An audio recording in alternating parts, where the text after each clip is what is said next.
Right, I just grabbed this denim jacket. What do you think, bit much?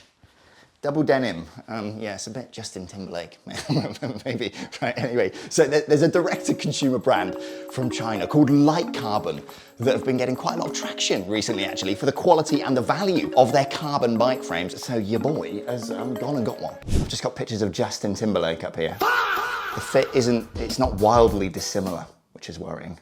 Anyway, moving on. So I saw these guys at Eurobike last year, actually. They had this bike center stage at their booth. It looked incredible and I was immediately drawn to it. In their branding, they called it an aero-endurance frame set, which is, yeah, kind of an oxymoron really, but it does sort of make sense. The frame is really slick looking, clearly quite aero-focused. It's got this nice cutout in the rear triangle and stuff like hidden thru-axles on the front. But with clearance for up to 38C tires, yeah, it should be a pretty comfortable ride. I guess it's an aero all-road frame set, bit of a mouthful, but hopefully that makes sense. Anyway, let's see if this thing lives up to the hype. My name, as always, is Luke, and welcome back to whatever this has become in my kitchen. And I can see, yeah, I need to empty the dishwasher.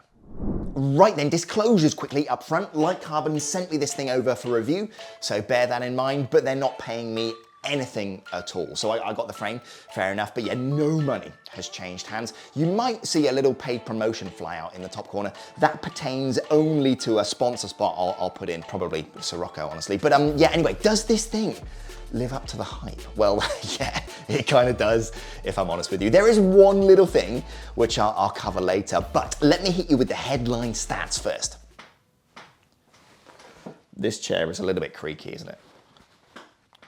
I need to get onto the props department about this.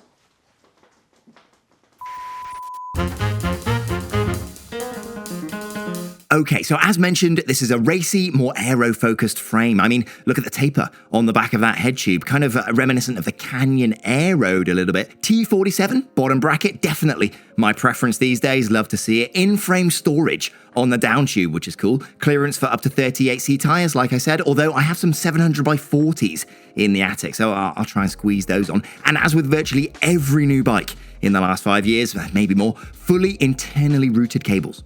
Now, this is the largest frame they do, a 58 centimeter, and it weighs in at 1,236 grams. So yeah, not the lightest really, but then again, that's not really the point of this frame. And the cost, this includes, drumroll please, frame, fork, seat post, seat clamp, Di2 battery holder, integrated carbon handlebar, which, yeah, honestly looks lovely, computer mount, headset kit, thru-axles, T47 bottom bracket, which you get as well, which is nice, and a little in-frame storage bag for, yeah, the in-frame storage, all for $950.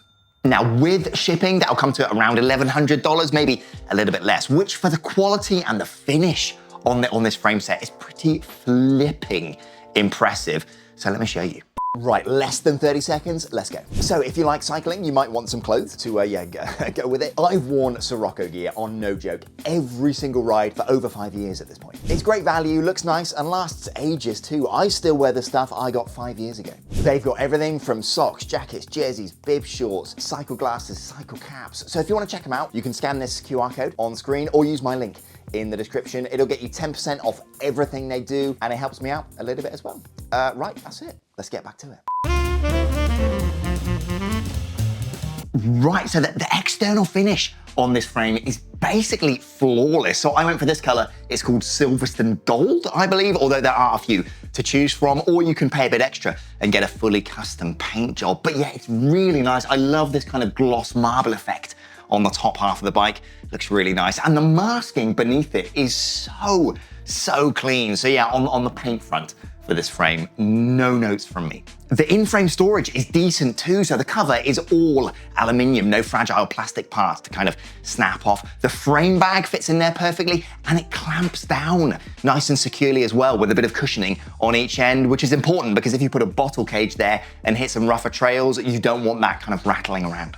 The bottom bracket area is nice as well. Looks like both sides have been faced, so you're not gonna be clamping down onto paint when you install the BB. The threads are immaculate as well, really smooth, and no sign of leftover swarf or anything like that from where they've been cut, or any paint overspray either. So yeah, legitimately very tidy here. The brake mounts front and back are clean, no paint on the top or anything like that. The bearing seats are nice, and the headset kit fits perfectly. Even the included handlebars seem to be built to a really high standard as well. So I've gone for a 38 wide with an 11 centimeter stem, and they're nice and lightweight. I think it was 327 grams.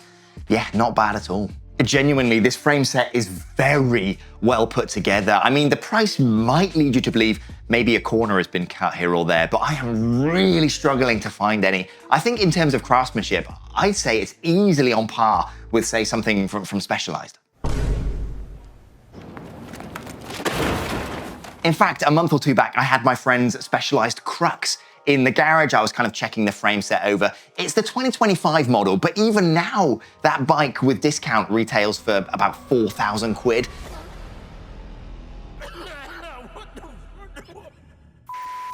This frame is easily built to the same standards as that thing, but let's have a look inside this frame, because yeah, I did find a little hidden gremlin.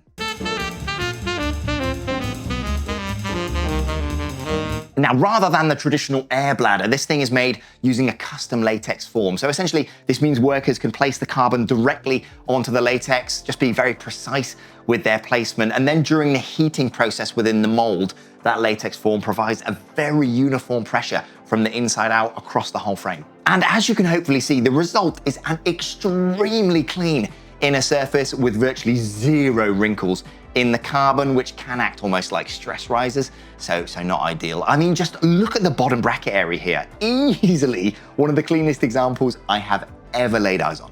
But I did mention an imperfection, and yeah, here it is. So if we go down the seat tube, just out of sight here, basically level to where the seat stay joins the back of the frame, there are some loose fibers. Now, it looks a lot bigger on my endoscope. In reality, this area is probably less than 2 centimeters square, but still, that doesn't look great, right?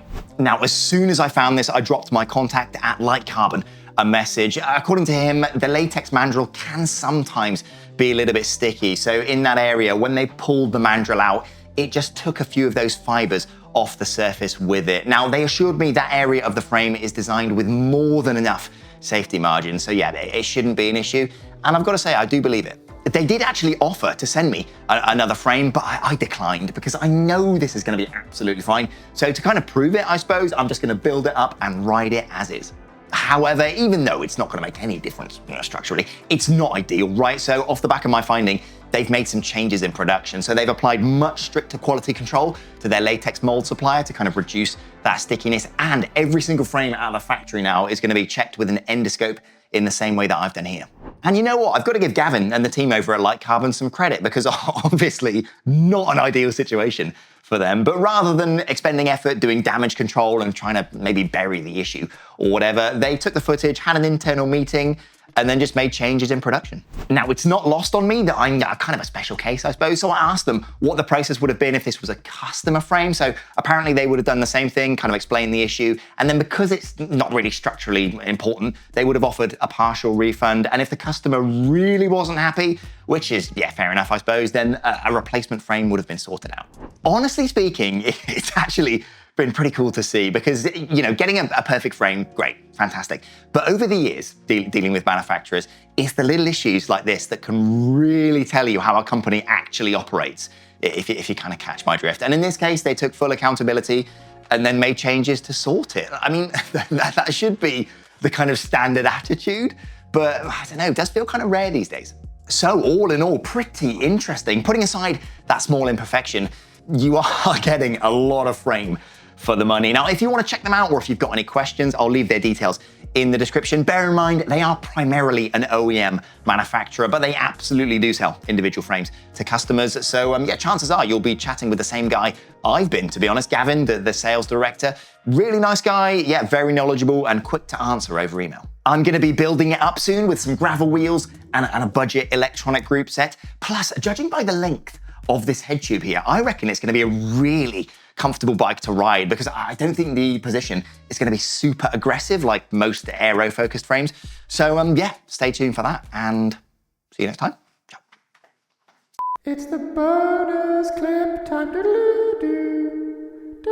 Okay, right, I just thought, I want to say thank you, actually, because I did a tiny little guest spot on a Francis Cade video a couple of weeks back when he was chatting about an L2 group set. And yeah, firstly, massive shout out to Francis for reaching out. But I looked at the video again recently, and there were so many lovely comments that were like, Francis Cade, Trace Fellow collab, love to see it, with like baguette emojis and things. And it was really nice, because I think often YouTube comments and the internet in general can be a bit of a cesspool of negativity quite a lot of the time. And I'm always appreciative of like this little community that has kind of grown around my videos, because it seems like quite a positive place, and I think that's reflected in a lot of the comments I see, which is really, really nice. And I mean, yeah, seeing my name mentioned outside of my own videos is a bit nerve-wracking as well, to be honest with you. But yeah, anyway, regardless, it was really nice. So thank you to everyone that left a comment. It was just wicked to see. Anyway, yeah, that's it. See you next time.